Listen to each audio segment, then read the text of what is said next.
నమస్తే, welcome to Suman TV. మన gut మన సెకండ్ బ్రెయిన్ గా చెప్తూ ఉంటారు. సో గట్ ని ఎంత హెల్దీగా ఉంచుకుంటే మనం అంత హెల్దీగా ఉంటామని డాక్టర్స్ చెప్తూ ఉంటారు. అయితే గట్ ఇష్యూస్ ఏ రకంగా వస్తాయి, గట్ ని ఎలా హెల్దీగా మనం పెట్టుకోవాలి, ఇవన్నీ కూడా ఇవాళ వీడియోలో మనం మాట్లాడదాం. మనతో పాటు ఉన్నారు హోమియో డాక్టర్ మరపల్లి చేతన్ రాజు గారు.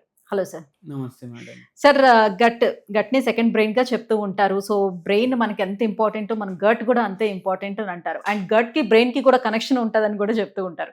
మరి ఈ గట్ ని ఎలా హెల్దీగా ఉంచుకోవాలి, అసలు ఎలాంటి తప్పులు చేసి మన గట్ హెల్త్ ని మనం పాడు చేసుకుంటున్నాం? మీరు అబ్జర్వ్ చేయండి, స్కూల్ నుంచి అప్పుడప్పుడు పిల్లలు ఫోన్ చేపిస్తారు, నాకు వచ్చి ఇంటికి తీసుకుపో. వాళ్ళకి అట్లా అనిపించింది అనుకోండి, ఫోన్లు వస్తాయి. ఏమని వస్తాయి? మీ బాబుకి కడుపు నొప్పి అవుతుంది, వచ్చి తీసుకొని వెళ్ళండి. అవునా కాదా? కడుపు నొప్పి మోస్ట్ కామన్ రీజన్. పిల్లలు హాఫ్ డే ఎట్లయినా చేసి స్కూల్ నుంచి పర్మిషన్ తీసుకొని రావడానికి. ఇది ఎందుకైతే తెలుసా? ఇప్పుడు 7th పీరియడ్ మ్యాథ్స్ పీరియడ్ అనుకోండి, ఈడు మ్యాథ్స్ హోంవర్క్ చేయలేదు, టీచర్ కొడుతుంది కదా. అయితే ఏమవుతుంది అంటే 3rd పీరియడ్ నుంచి బాబుకి కడుపు నొప్పి అవుతుంది. లేకపోతే నిజంగా వస్తుంది? అరే నిజం వస్తుంది. ఎందుకు? ఎప్పుడైతే మనిషికి భయం పెరుగుతుంది కదా, అప్పుడు కడుపు నొప్పి వస్తుంది. ఎందుకంటే బ్రెయిన్ ఇంకా గట్ ఇంటర్ రిలేటెడ్ ఉన్నాయి. గట్ బ్రెయిన్ యాక్సిస్ అంటారు దాన్ని. అంతెందుకు, మీకు కూడా ఎప్పుడైనా టెన్షన్ అనిపించింది అనుకోండి, ఏదో గుడుగుడు అవుతుంది కడుపులో అనేసి అనిపిస్తుంది, అవునా కదా? అట్లా ఉంటది. అయితే గట్ బ్రెయిన్ యాక్సిస్ అంటారు దాన్ని.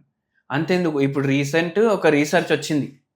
ఏమనేసి తెలుసా మీకు? గట్ హెల్త్ సరిగా లేదు, మీకు బీపీ వ్యాధి వచ్చే ఛాన్స్ ఉంది, షుగర్ వ్యాధి వచ్చే ఛాన్స్ ఉంది. అంటే గట్ హెల్త్ అంతా ఇంపార్టెంట్. ఎట్లా గట్ హెల్త్ ఇంప్రూవ్ చేసుకోవాలంటే? గట్ హెల్త్ ఇంప్రూవ్ చేసుకోవాలంటే మీరు నక్స్ వామిక అనేసి ఒక హోమియోపతి మందు ఉంటుంది. మీకు మలబద్ధకం అవుతుంది, మీకు పైల్స్ ప్రాబ్లం ఉంది, మీకు ఫిషర్స్ ప్రాబ్లం ఉంది, మీకు గ్యాస్ట్రిక్ సమస్య ఉంది, కడుపులో మంట వస్తుంది, ఇక్కడ నొప్పి అవుతుంది, మీకు తిన్న తర్వాత కడుపు ఉబ్బినట్టు అనిపిస్తుంది, ఇవన్నీ గట్ హెల్త్ కి రిలేటెడ్ ప్రాబ్లమ్స్ కదా. నక్స్ వామిక 0/9 పొటెన్సీ రోజుకి 5 గోళీలు వేసుకోండి, ఒక్కటే పూట, నైట్ కానీ మార్నింగ్ కానీ. మీకు ఇది జరా రిలీఫ్ ఉంటుంది. పూర్తిగా తగ్గాలి, పైల్స్ పూర్తిగా తగ్గాలి, స్పెషలైజ్ మీరు కాన్స్టిట్యూషనల్ హోమియోపతి ట్రీట్మెంట్ వాడాలి. అట్లా ఉంటది. కానీ మీకు గట్ హెల్త్ జరా మంచిగా చేసుకోవాలంటే ఇది హెల్ప్ చేస్తుంది. ఎలాంటి తప్పులు చేసి గట్ హెల్త్ ని మనం పాడు చేసుకుంటున్నాం, ఏం మిస్టేక్స్ చేస్తున్నాం? ఏం మిస్టేక్స్ చేస్తున్నాం నేను చెప్తాను మీకు. టైంకి తినకపోవడం, టైంకి తినకపోవడం వల్ల గట్ హెల్త్ కి ప్రాబ్లం అవుతుంది. ఎట్లా? రోజు 2ంటికి తినే అలవాటు ఉంది మనకు, ఇప్పుడు మనం 2ంటికి తింటలేం. ఇవాళ సినిమాకి పోయిన మ్యాట్నీ షో, సినిమా తర్వాత బయటకు పోయి బిర్యానీ తినేసి ఇంటికి వచ్చినాం, గట్ హెల్త్ డిస్టర్బ్ అవుతుంది. ఎందుకంటే ఏ టైంకి మీరు తినాలి ఆ టైంకి తినాలి, అది ఒకటి. మళ్ళా సెకండ్ది ఏంటంటే ఏది పడితే అది తినడం. ఎట్లా అంటే మీకు ఒక విచిత్రం ఎగ్జాంపుల్ చెప్తా నేను. ఒక పేషెంట్ మన దగ్గర ఫిస్చులా ప్రాబ్లం తోటి వచ్చింది.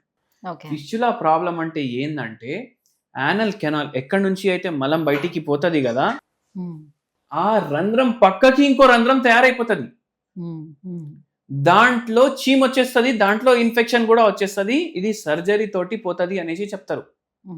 ఆ ప్రాబ్లం కోసం వచ్చిండ్రు హోమియోపతి తోటి. అది సర్జరీ లేకుండా తగ్గిపోయింది. ఆ పేషెంట్ సర్జరీ చేసినా కూడా చాలా మందికి తగ్గదు, మళ్ళా రిటర్న్ వస్తుంది. అయితే అది తగ్గిపోయింది. మళ్ళా ఇంకోటి విచిత్రం ఏంటంటే ఇదే పేషెంట్ ఫిస్చులా ప్రాబ్లం కి అంతకు ముందు 2 సార్లు ఆపరేషన్ చేయించుకున్నారు. అంటే ఇప్పుడు మీకు గట్ హెల్త్ బాగోపోవడం వల్లే మీకు piles and fissures, fistulas. Gut అంటే ఇక్కడ ఉండదు, మౌత్ నుంచి ఏనస్ వరకు గట్టే. అయితే ఆ పేషెంట్ కి అది తగ్గింది సరే, కానీ ఈ పేషెంట్ది నేను ఒకటి చెప్తామని చెప్పింది. నాకు ఒక అలవాటు ఉంది సార్, నాకు ఏది నచ్చితే నేను అది చేస్తా. సరే చేయండి, అయింది కదా, నచ్చిన రోగం, అవునా కాదా? ఎందుకు చేస్తారంటే చూడండి, నేను ఇంటికి వెళ్ళి ఆఫీస్ వెళ్ళడానికి 1 అవర్ పడుతుంది. రోడ్ మీద పోతున్నా, ఇడ్లీ కనిపించింది, నాకు ఇష్టం, ఘీ ఇడ్లీ వేసి మళ్ళీ దానికి ఫ్రై ఇడ్లీ ఇంకా ఇష్టం, అది తినేస్తా. మళ్ళీ కొద్దిగా దూరం వెళ్ళగానే ఆ బండి మీద దోశ బాగుంది అనుకోండి, అది కూడా తినేస్తా. మళ్ళీ ఇంకా కొద్దిగా దూరం అయింది అనుకోండి, ఇంకా ఏమైనా కనిపించింది, అది కూడా తినేస్తా. మళ్ళీ అంటే బ్రేక్ఫాస్ట్ 3 పూటలు అవుతుంది, అవునా కదా? ఇంటికి వచ్చేటప్పుడు బర్గర్ తింటా, చైనీస్ కనిపిస్తే చైనీస్ తింటా, మళ్ళీ బిర్యానీ కనిపించింది అనుకోండి, కడుపు నిండా అయిపోయింది, అయినా నేను తింటా, కంట్రోల్ చేసుకోలేకపోతా. ఫుల్ జాలీ మంచి ఉండే, ఫుల్ ఇట్లా జోకులు వేసుకొని మంచిగా మాట్లాడుతున్నారు, వెయిట్ కూడా ఎక్కువ ఉండే, రోగాలు కూడా అట్లనే ఉండే, బీపీ ఉండే, షుగర్ ఉండే, మళ్ళీ ఈ ఫిస్చులా ప్రాబ్లం కూడా ఉండే. అయితే ఏందంటే ఇట్లా ఏది అంటే అది తింటా అంటే నడవదు పని. లిమిట్లో తినాలి, బయట తినొద్దు. ఇప్పుడు నేను 2 విషయాలు చెప్తా. ఒకటి ప్రీబయోటిక్, ఒకటి ప్రోబయోటిక్. ప్రీబయోటిక్ అంటే ఏంటంటే ఏదైతే ఫుడ్ గట్ బ్యాక్టీరియా ఉంటుంది. గట్ బ్యాక్టీరియా అంటే ఏంటంటే చిన్న చిన్న జంతువులు అనేసి అనుకోండి. సింగిల్ సెల్యులర్ ఆర్గానిజం బ్యాక్టీరియా అంటే అది మన లోపట ఉంటది. ఇవి మంచివి ఉంటాయి, చెడ్డవి ఉంటాయి. మంచివి అంటే హీరోలు, మన బాడీని కాపాడుతాయి. చెడ్డవి అంటే విలన్లు, మన బాడీని చంపుతాయి. ఈ చెడ్డవి ఎప్పుడు పెరుగుతాయి తెలుసా?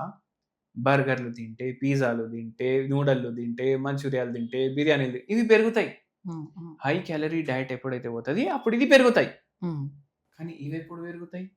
Good bacteria, low calorie diet, ప్రీబయాటిక్లు అంటారు అవి. ఇవి దేంట్లో ఉంటుంది? అల్లం దాంట్లో ఉంటుంది, పసుపులో ఉంటుంది, మళ్ళీ దాని తర్వాత ఆనియన్లు, రా ఆనియన్లు దాంట్లో ఉంటుంది, కీరాలో ఉంటుంది, బాయిల్డ్ వెజిటేబుల్స్ అంటే మీరు వెజిటేబుల్ కర్రీ చేసుకుంటే ఎక్కువ నూనె వేసుకోకుండా అది ఉడకబెడితే దాంట్లో ఉంటుంది ప్రీబయాటిక్. ఇవి మళ్ళా మంచి ప్రీబయాటిక్ చెప్పాలన్నా మీకు, ఈయన ఇట్లా రోడ్ల మీద పోతే దోశలు ఇడ్లీలు ఇట్లా తిన్నారు కదా, అవి ఎందుకు హాని చేస్తాయి? వాళ్ళు మైదా పిండి కలుపుతారు, నూనె ఎక్కువ చేస్తారు. వాడు దోశ ఫ్రై చేస్తుండా లేదంటే రోస్ట్ చేస్తుండా అర్థం కాదు.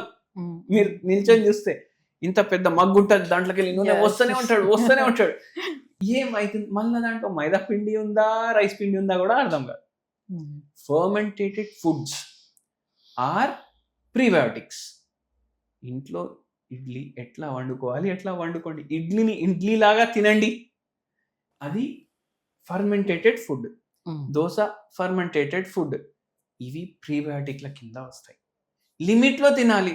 ఇంట్లో కొందరు దోశలు తింటే వాళ్ళ ఆవిడ కానీ అమ్మ కానీ అరే చనిపోవాలనిపిస్తుంది వాళ్ళకు.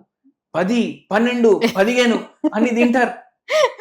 వేసి వాళ్ళకు అరే ఎందుకు చేసినా ఈ పిండి ఇవాళ అనేసి అనిపిస్తుంది వాళ్ళకు. లాస్ట్ కి అది తింటూనే ఉంటారు. అరే రామా 2 దోశలు సరిపోతాయి, అంతా తిని ఆపేసేయండి. అట్లా తింటే ఇట్లా మనకు హెల్దీ ఉంటుంది. అది ప్రీబయోటిక్ లాగా పనిచేస్తుంది. లేకపోతే అది బ్యాడ్ బ్యాక్టీరియాతో కలిసి మనకే చంపడానికి ప్రయత్నిస్తుంది. అవునా కాదా? హెల్దీ తినాలి, ఇంటికాడ తినాలి, రా ఫుడ్స్ ప్రతి మీల్లో ఇంక్లూడ్ చేయాలి, టైంకి పడుకోవాలి, టైంకి లేవాలి, ఏమైనా పట్టించుకోవద్దు. ఎంత పెద్ద ప్రాబ్లం. మాక్సిమం పులియబెట్టినవి ఏవైనా తీసుకోవాలి, దాంట్లోనే ఈ ప్రోబయోటిక్స్ అనేది ఉంటాయి. Right. Thank you sir, thank you so much. మొత్తానికి గట్ హెల్త్ ఎలా ఇంప్రూవ్ చేసుకోవాలి, అసలు ఎందుకు గట్ ఇష్యూస్ వస్తున్నాయి, ఈ విషయాలన్నీ తెలియజేసినందుకు thank you so much. Thank you madam.